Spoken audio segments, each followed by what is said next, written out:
Habang nag-aaral ng mabuti ang babaeng ito ay aksidente namang makikita ng ating bida ang ginagawa nitong krimen. Alam mo na, lolo!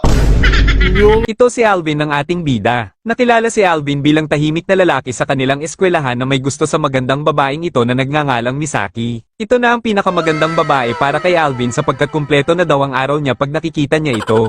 Habang naglalakad ang ating bida ay biglaan niyang madadatnan si Misaki na gumagawa ng krimen gamit ang isang matulis na bagay. Napaiyak na lang si Misaki dahil siguro sa bagay na iyon. Ngunit ang totoo ay nag-aaral lang ng mabuti si Misaki nang walang kasama dahil nakikita naman natin dito ang lapis at libro na kanyang hawak habang nag-aaral. Ang di niya alam ay pinapanood pala siya ng mabait nating bida habang ginagawa niya ang pagbabasa sa libro na walang nakasulat na kahit na ano habang naiiyak ang babae. Habang hirap naman si Alvin na makipaglaban naman sa kanyang alalay ay bigla namang lumapit sa kanya si Misaki. Sinabi ng babae na kailangan nila ni Alvin na mag-usap pero ang problema may isa pang babae na saksi sa kasalanan nilang dalawa.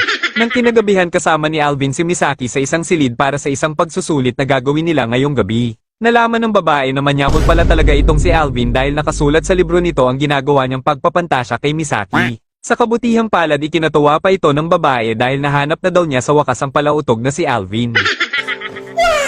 Tinanggal na nga ni Misaki ang sapin-sapin ni Maria at nalaman ni Alvin na hindi pala talaga nagsusuot ng pang-ibaba si Misaki tuwing pumapasok. Nasasabik na nga ang babae sa pototoy ni Alvin kaya kanya nang sinimulan ng isang matinding laban. Abot langit talaga ang naramdaman ng babae nang tuluyan nang napasok ang kanyang bakuran ni Alvin na ubod ng laki.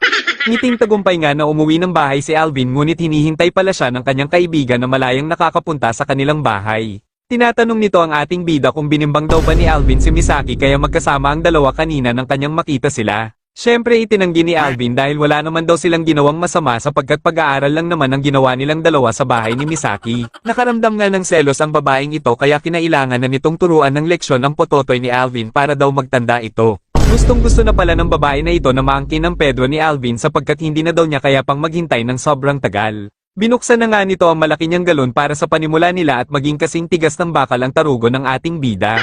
Hindi din naman ito nagtagal dahil umalis din sila pagkatapos ng maikling oras nila sa loob ng silid na yon. Isang araw nagkasakit ang ating bida kaya nagdating ang kanyang mga chika babe sa kanyang bahay na talaga namang nakakasana all.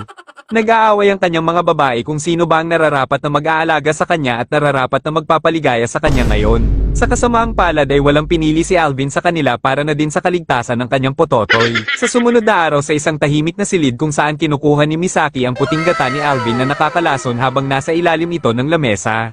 Habang pagdating naman sa kanilang bahay ay ang nakakabata naman niyang kaibigan ang bahala sa matamlay na tarugo ng ating bida.